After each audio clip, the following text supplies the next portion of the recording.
Middle school is a place where people experience their canon events, and I was for sure one of those people who was a test subject to a government experiment by those who wanted to see people cringe themselves. It's without a doubt that I had some canon events back in middle school, and it still sometimes makes me cringe to this day of how diabolical they were to me sometimes, and how they make me a fool of myself. In this video, I'll be talking about my experiences with these phases I had back in middle school, and how they also made me the person I am today. Reminder, this is made for entertainment purposes only, and was not made to offend anybody. Alright, back to the video. People go to school to get their education and make friends along the way. Sometimes they come with personalities that make them unique in their own ways. In elementary school, everyone is still trying to figure everything out. In high school, everyone either has everything already all figured out and plans to travel across the country for college, or has plans to be unemployed and work retail jobs so they figure out what they want in life. But in middle school, it's a whole war zone. Dudes be doing the most craziest things for no reason. Middle school is a time where dudes be figuring out everything while thinking things like, the way you cross a road is how you cross life. Walk carefully is tough when they're 14 years old.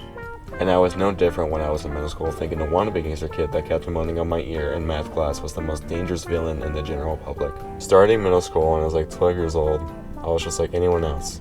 Curious as a bee can be. That's when I went into possibly one of the most cringiest phases in the video, so brace yourself. My first phase in this video was my FNAF phase. Looking back on it though, I realized that most of the time I was mostly chill.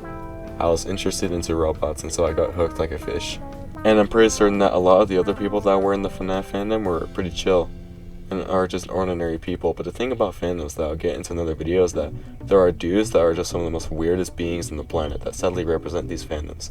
And sometimes I question how they're even registered in the government systems as a normal civilian. I made some new friends over FNAF, but I hardly talk to them anymore just because I low-key grew up and met up with some new friends. But I still try to keep in touch with them from time to time to see what they're up to. During this phase, I watched videos of YouTubers like Markiplier and FNAF playing the games, and I even went to sleep with their videos playing in the TV.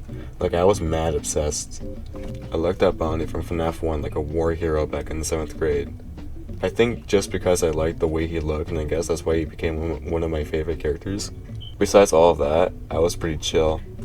I think the thing that made me quit this phase was that I acted like FNAF was like a supreme leader to me in middle school, and I think people thought I was a bag of cringe, at least that I could recall. Other things that made me leave was that I couldn't play the games because they costed money, that I just simply lost interest in the games eventually, and the worst part, the amount of down bad shipping and Gooner art that I saw.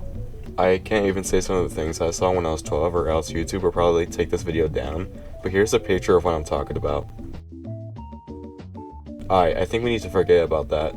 Don't get me started with the shipping. That's for another video. Here's a sneak peek. Once I left my FNAF phase in exactly October 2022. What? Bro, what are you talking about, man? Yes, I apparently still remember when that happened. I was finally back into society as a normal person, like how everyone was coming back to life after Avengers Endgame. That was until literally a month later, this phase I kept quiet because I thought everyone would call me out for it. And to be honest, I didn't know Mr. Wolf was chill like that. Yes, I'm talking about the bad guys phase. And to be honest, it wasn't that bad. Sure, I might have sounded cringe, but looking back, I was also really interested into the movie and I thought it was cool, even though I felt awkward about liking it. This was a really short phase, luckily, as I only wrote a fan story about a guy that's like Mr. Wolf, but in pre-World War I era. This phase really only lasted about a month before I left in December of 2022. Now, you think that I became a normal person again, but nope. I continued getting into phases that left me feeling awkward about myself. Just like a college student having spring break inside a Las Vegas casino, I kept gambling, bro. This next phase that, while I find the least cringe, I still feel a little awkward about. It's my Bluey phase. Now, Bluey is a wholesome show, and if you're looking for something to watch, I definitely recommend that you give the show a watch if you want. Trust me, bro, it's peak.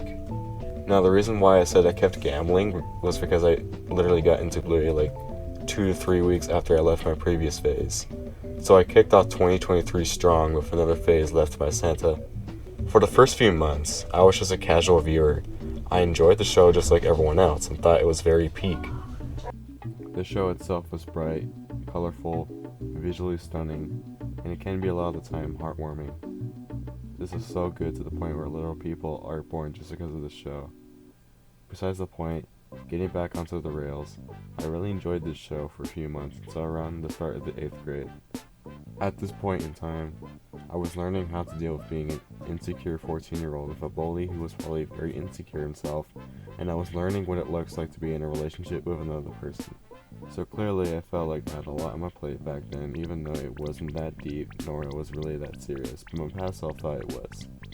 And what made it a little more cringy was that while I was starting to enter the cringe part of my Bluey phase, that's when I started to think about my future.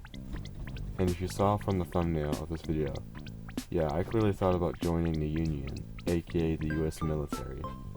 Specifically, I apparently wanted to either be in the Army or in the Marines. Looking back on it now, if I really chose to be in the Marines, my ass wouldn't survive the first few weeks in basic training. I could just barely run the 2-mile in track and field without some part of my body hurting. That I'll get into a future video. The point I am making is that I was at that point both in my Bluey phase and in my military phase. Yeah, starting to see a pattern here? I keep joining other fandoms or groups without actually thinking if I should really just take it down a notch and actually enjoy it the way it is. Or, yeah, I think you know what I'm talking about. At this time in my middle school career, I thought everything had to be taken seriously, even if it was very minor to everyone else. Even the littlest things like debating, and I am going to confuse those who don't watch Bluey at all.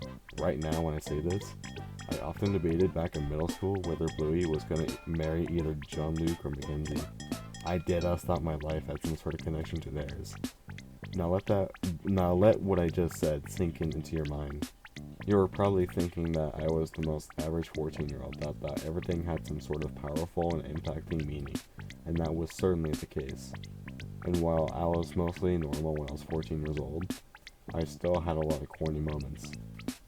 And if that couldn't get any worse, this was when I started to write little fan stories in Google Docs and even Wattpad. And this all happened at the same time that I was about to break up with my ex, and I was dealing with this insecure wannabe gangsters that made me feel even more insecure to even step into math class. Being a preteen is an interesting time where you start to explore parts of yourself that you've never found before. When I was a preteen, I was finding tons of things about myself. Some were good. I, for a little while, found myself believing in Jesus. Some okay. I played a lot of games like Roblox, Fortnite, and even Insurgency Sandstorm. And some just really cringe. Really diabolical. This was also a time where people, for example, like me, start to do things that might seem just really cringy to others, which is okay because it leaves room for personal growth and development. Sometimes while in the moment seems bad, we all have canon events that change us for good at the end of the day. I can say that by myself because at the end of 2023, I finally broke up with my ex. Still struggled with bullets though, and I started creating a lot of cringe fan stories.